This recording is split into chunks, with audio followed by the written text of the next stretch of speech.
Okay, I was just doing chapter this one, and I remember that I did the AD-AS model a bit different because I started looking at Jacob Clifford, and then I was like, let's give the slides a shot, and I think I understood. Um, in any case, this is Zoom. I can pause, and you guys don't know if I'm actually confused or not. So I could be giving you guys bullshit, but no. Um, So first, we should look at the aggregate supply part, since it's what we've been focusing on for the past like 2 review sessions. So let's just put aggregate supply. Let's do it in a different color, so we can start embedding that into your heads. So we did what was it? Wage setting was in gray. No, wage setting was in orange. Price setting was in gray. So let's do aggregate supply in, to do it in pink, sure, fuck it. Let's do it in pink. By the way, this is for like later reference. So if you guys just like think like, oh, what was gray, what was pink? I don't know. I don't really study with colors, but it allows me to be a little more organized with these summaries because if not, I get lost. So what exactly is aggregate supply? It is the relationship between output and employment. With employment. So again, and this is going back to what we saw, you can either do it 2 ways. By the colors, you can already start guessing how you can do this. You have your wage determination, and you have your price setting. So just to have the formulas here, so because we're gonna introduce a new concept. So you know that wage is set by expected prices times a function of unemployment and a catch-all variable. And you have that price determination is set by, oh my God, who's dying outside my apartment?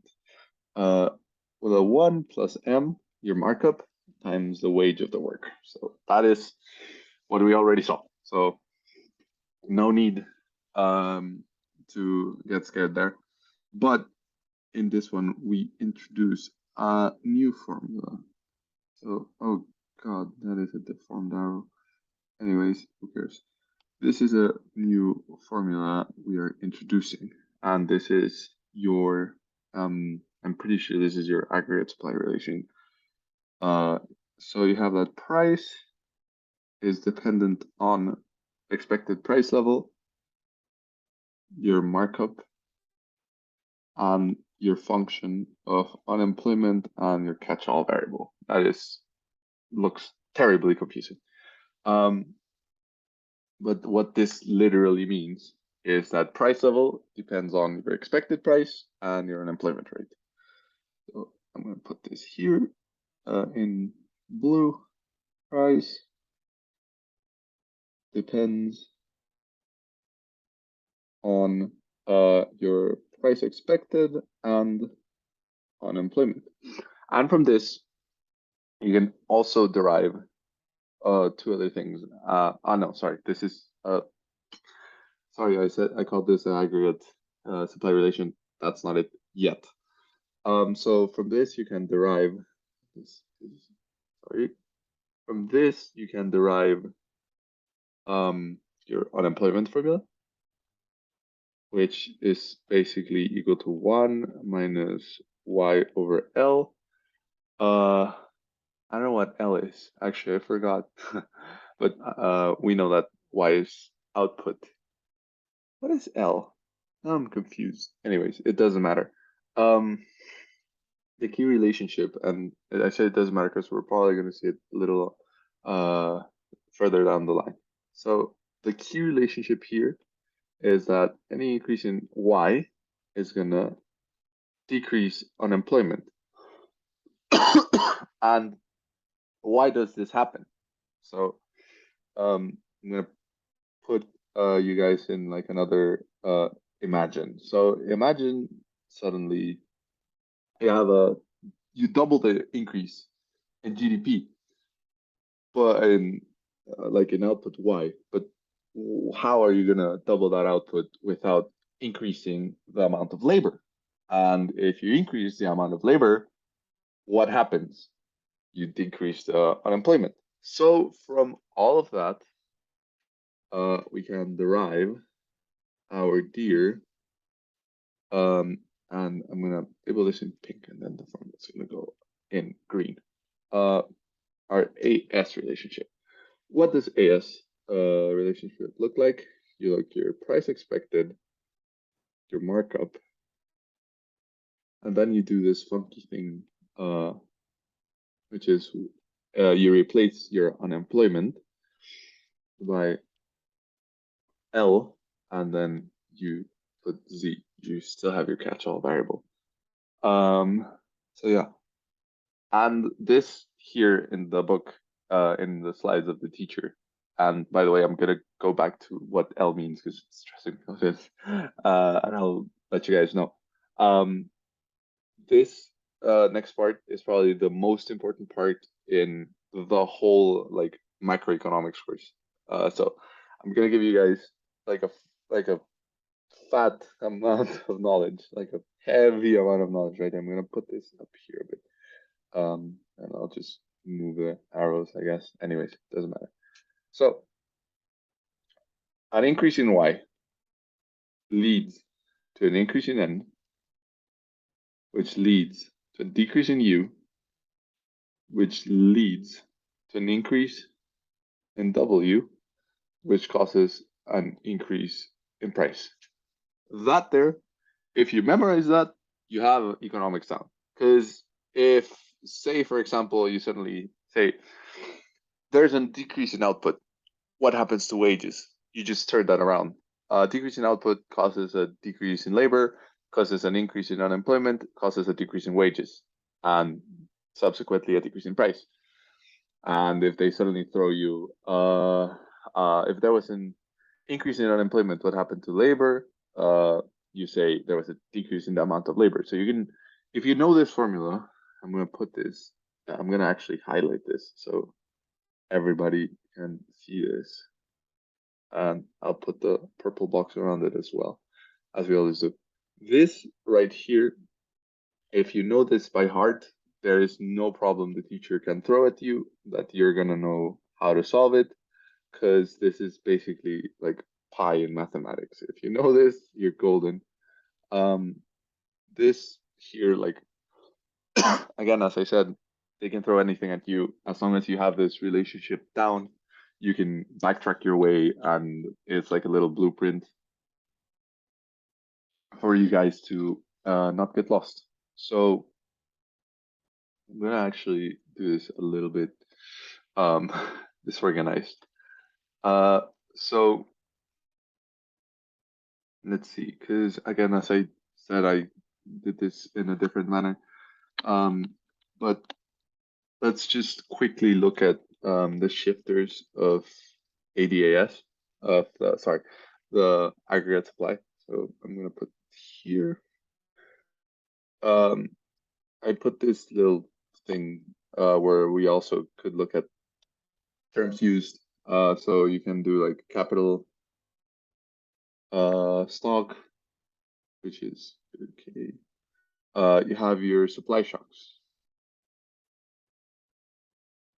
Supply shock is as like you can probably tell, it's just increase or decrease in resources available. So if there's a negative supply shock, you're gonna have less resources. If you have a positive supply shock, there's suddenly going to be an increase.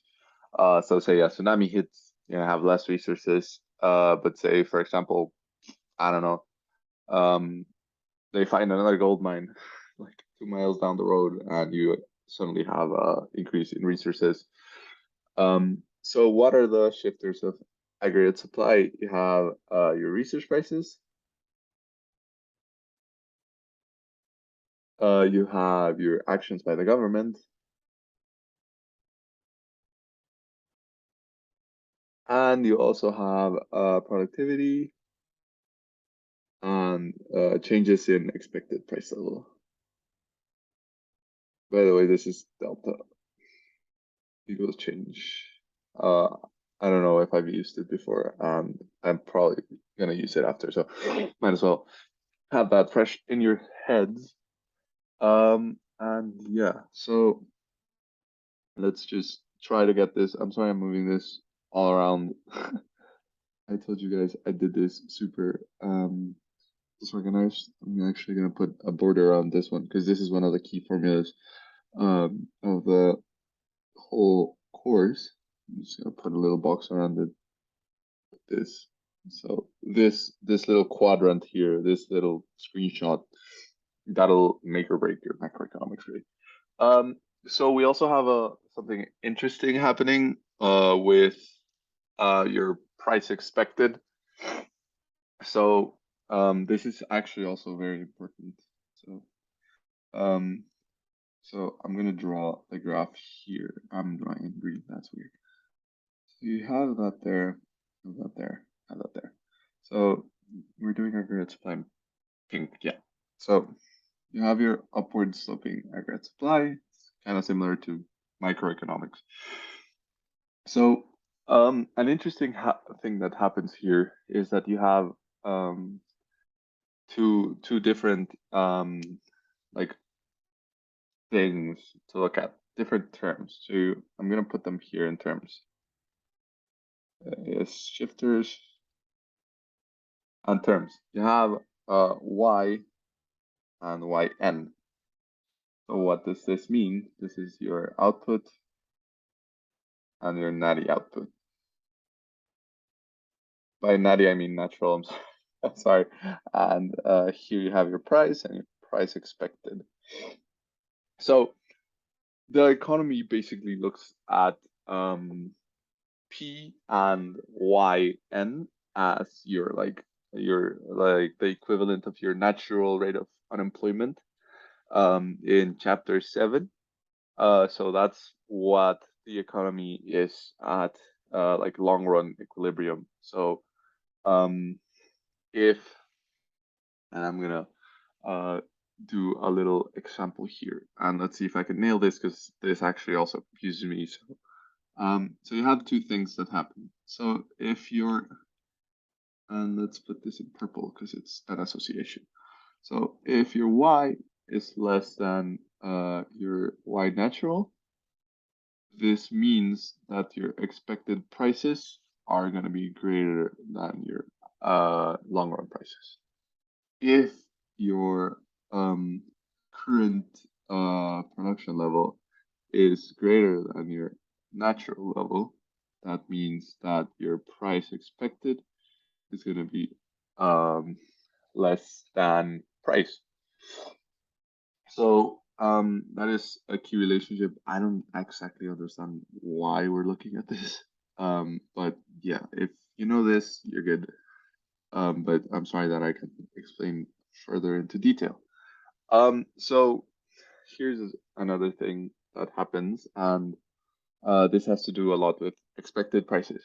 So and this is one of the shifters for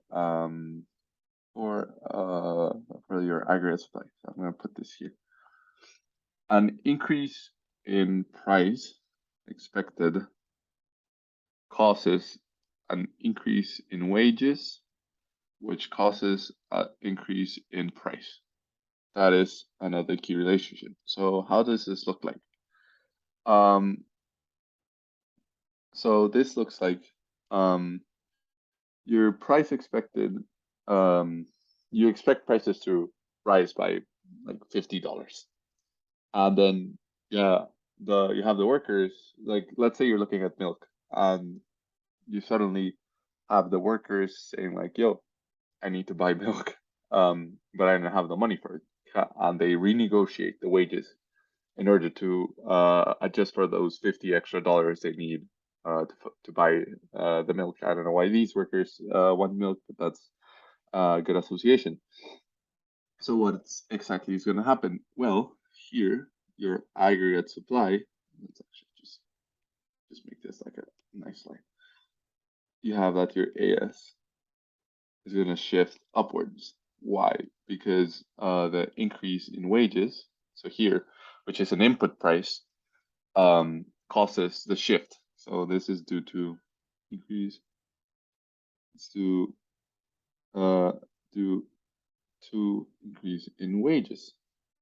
So again, as I said, these guys renegotiate their contracts, but since the input price is higher, that means that was your equilibrium. Now your price goes up. So P went from here to here. That is your increase in price, and that is the aggregate supply side. So you also have aggregate demand, and aggregate demand is what we saw mostly at the beginning of the course. So you have your IS-LM relationship. I hope I almost died when I heard that name again. So I'm praying for you guys. Have we used blue? We haven't. Great. So I should have used red. Aggregate supply is always red. I don't know why I chose pink. Anyways, um, let's use blue.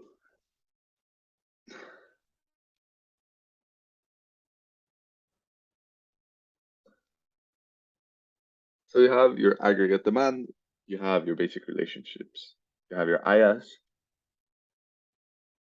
I'm not even gonna put that. You guys know it's a relationship. We studied this already. You have C, output minus taxes plus investment based off of output and interest rates plus government spending plus net exports. You also have your LM relation. This equals to M over P, which is output based on a function of I. I don't know why that L keeps appearing, and I cannot for the life of me remember what it stands for. But yeah, these two are heavily influenced by both monetary and fiscal policy. So the government has a lot of influence um, in what happens to the IS and LM. So yeah, let's do this here. Okay. So I'm just gonna put this is heavily influenced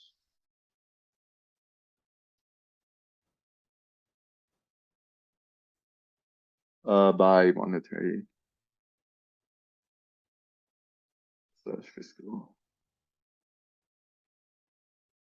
by fiscal policy. And here we have the equivalent of this little beautiful yellow and purple Barney looking box.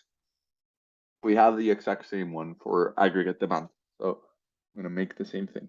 So let's make this in a bold color. So any increase in price will cause a decrease in M over P, which is your LM relationship, which will cause increase in interest rates. Let's put that in the actual order, which will cause a decrease in demand and a subsequent decrease in output. These, again, are relationships that if you know them, you're going to be gold. So if they suddenly throw at you, like, what happens if monetary your monetary supply increases, which is M over P? That's going to cause a decrease in interest rates, going to cause an increase in demand due to higher investments, and then your output's going to subsequently increase. And they can throw it at you however you want. If you know this by heart, you're golden. So I'm gonna highlight this as well, the same format, because this is like super important for you guys to know. And yeah, this will basically carry your grades. So let's put this here. Let's put our little. My mom used to do that, and ever since then I've done it. Just a little personal side note there. Again, I don't think I'm gonna look too much into the ISLM relationship.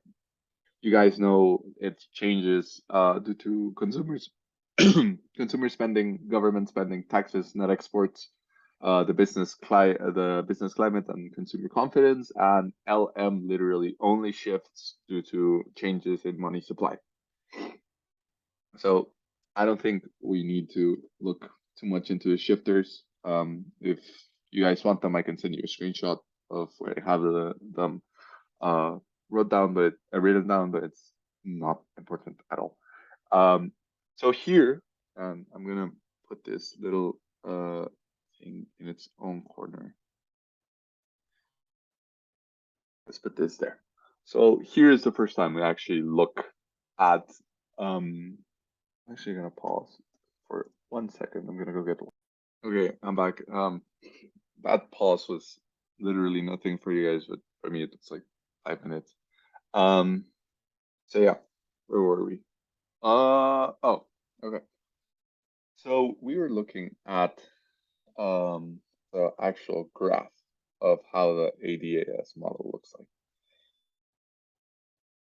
So it basically looks like any microeconomics graph.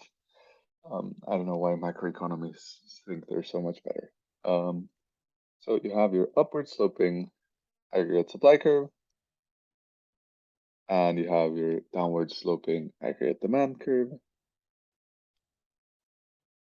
And where they meet, you guessed it, it's equilibrium. Just pointing it out, this is short run equilibrium. Short run, that's a horrible E, equilibrium. So I'm going to put this at Y, and then I'm going to put this at, I think this is P. Wait.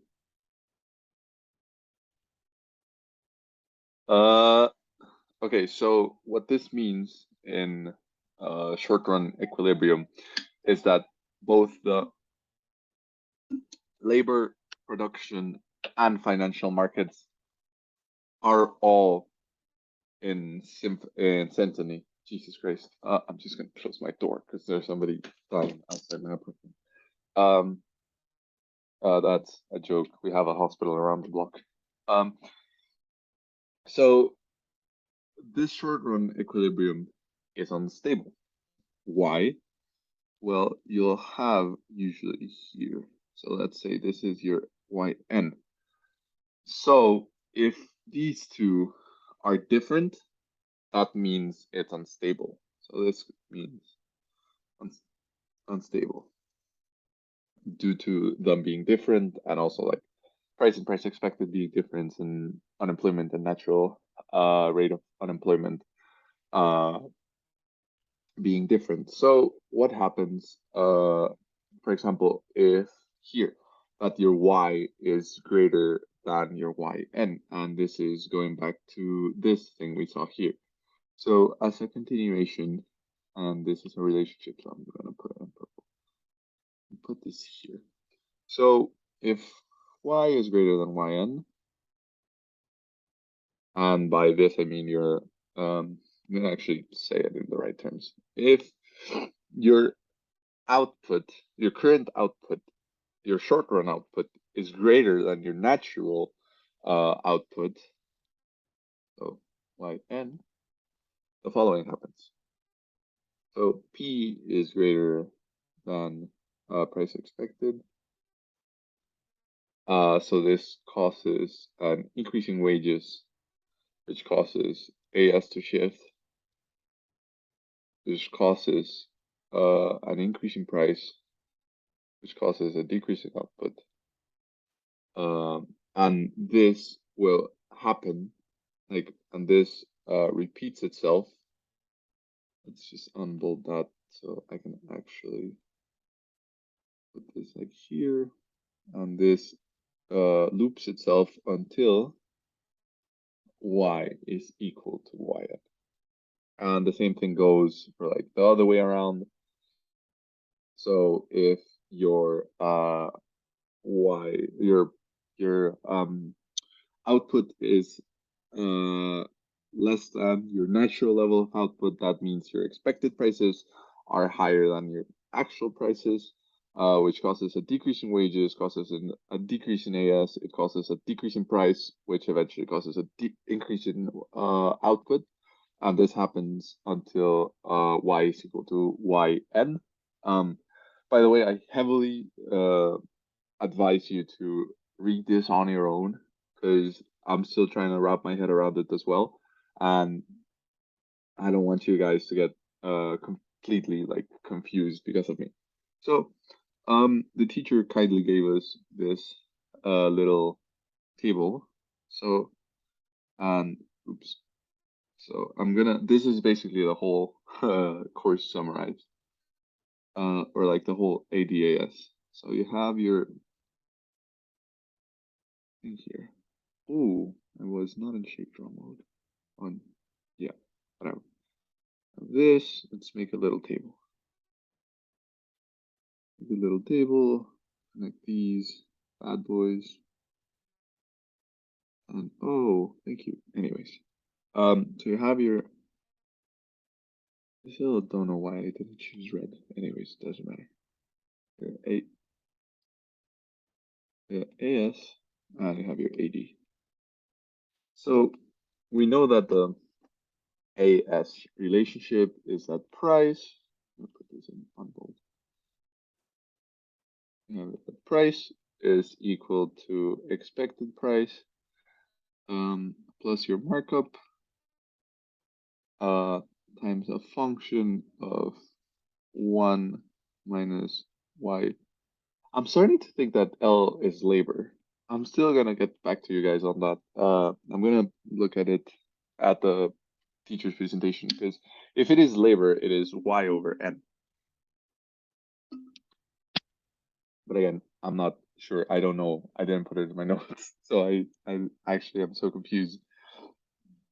And then you have that here, your output in aggregate amount is equal to output times any input of your M over P, which is your monetary supply, your government spending, and your taxes.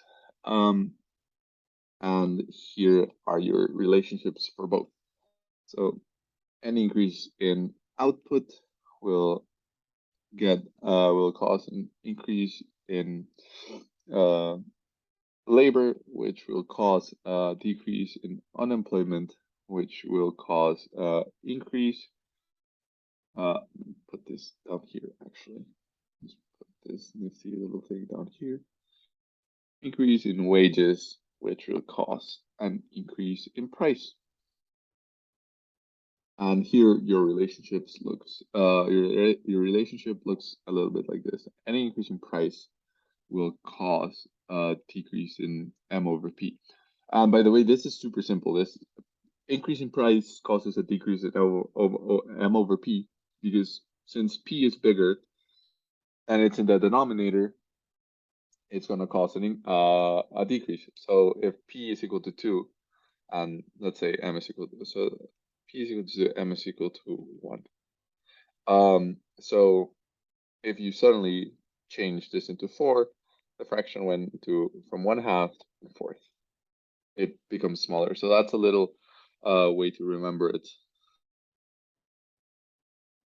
And yeah, so it causes a decrease in M over P, which is your monetary supply. This causes a increase in interest rates, which causes, I'm gonna just drop this here,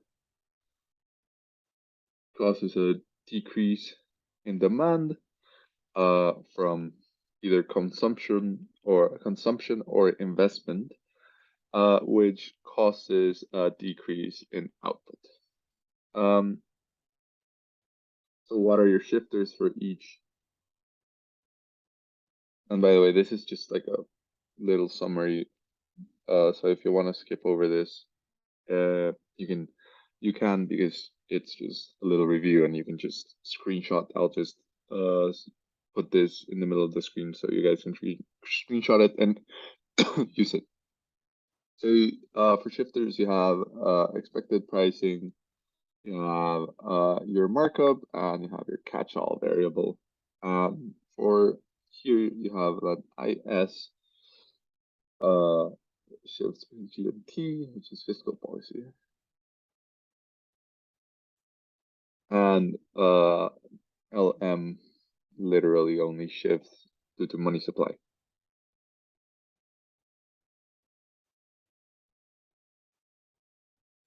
Okay, so that's pretty much it, but I'm gonna look at some examples. I think it's a lot better, a lot easier if we look at some examples. I'm just gonna drink some water. So,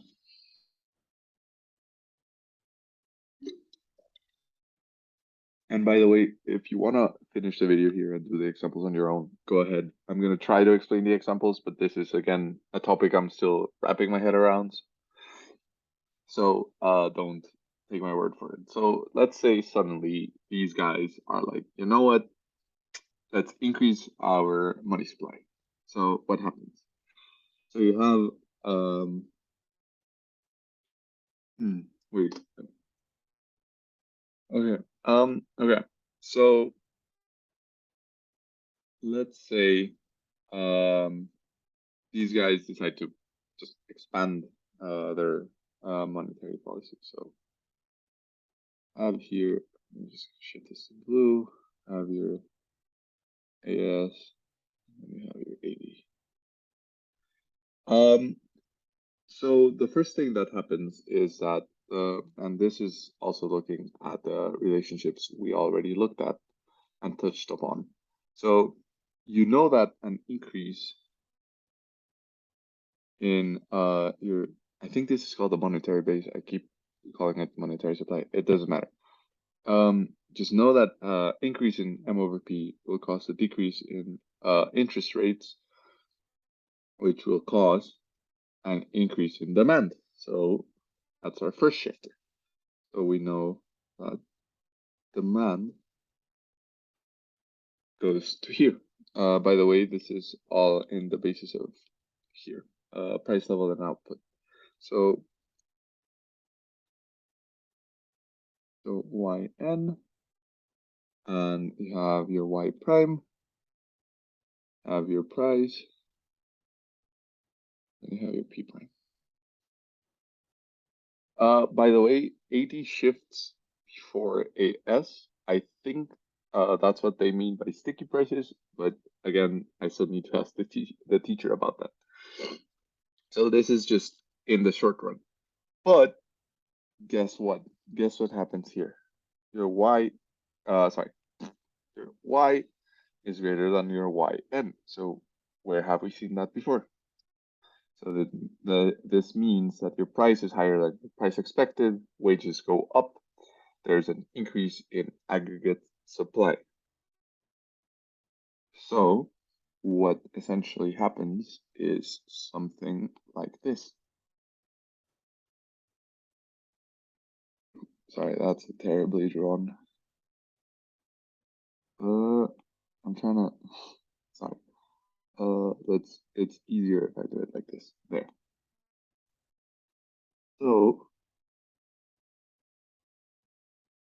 So this goes back to yn equals y. And in this case, it's y prime is up here. And how did this happen? With this relationship, our y was greater than our natural output, and so on and so forth. And eventually adjusts itself. So, by the way, when economists say that the market adjusts itself, they're not kidding. This is what theoretically would happen. This is, by the way, in the long run. The book says, or the slides say, that money has no impact in output in the long run, or in interest rate in the long run. Therefore, their money is highly neutral. So I'm just gonna label this as expansionary monetary policy. What happens if we suddenly look at a contractionary fiscal policy? So the first thing that happens uh, is there's a decrease in spending. So that means a decrease in demand. So by our whole relationship we talk here, our whole thing, what happens if there's a decrease in either consumption or investment, therefore in demand, it causes output to fall. So we have our graph here, here. So we have our, no, that is wrong.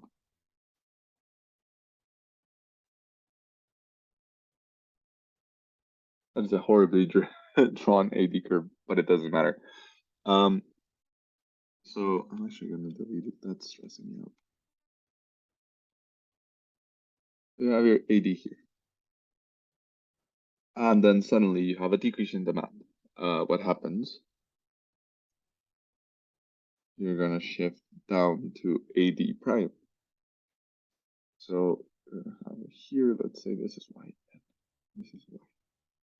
So your yn is greater than this is well p, so this is p prime, y prime. So here you have that your natural rate of output is higher than your short run rate of output. So how will aggregate supply react? So here the book does this thing where they try to explain where the demand hit comes from. So what happens is just as a quick thing. So we have that your price expected is greater than your price. This causes a decrease in wages, decrease in aggregate supply. So aggregate supply shifts down. So again, let's try to get it. It goes back to natural. So this is AD prime. This does this thing. Let me see. Let me actually draw this properly because I don't want to get you guys all confused because of my shit drawing. So this would look kind of like this. This is over exaggeration, but what I want to point out is that it's back to here, to your natural output level. So you have your AS. So this went back through this whole relationship. So the book states the following. It says that your natural rate of output stays the same, but the composition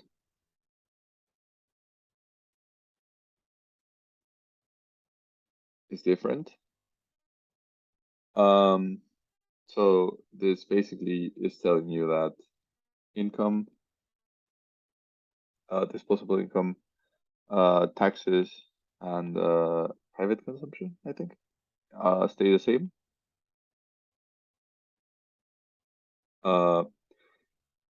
But because government spending went down, this means that the only thing that could have let natural output stay the same is an increase in investment. That is what the book says. I honestly don't think it's. I don't think you will have to look that much into it, but who knows? And yeah, that's it. There is a oil price shock, but I think it's better if you guys read that on your own. And I hope I was recording. Was I? Yes, perfect. Okay. Any doubts? I don't know if you can ask me, but yeah. See ya.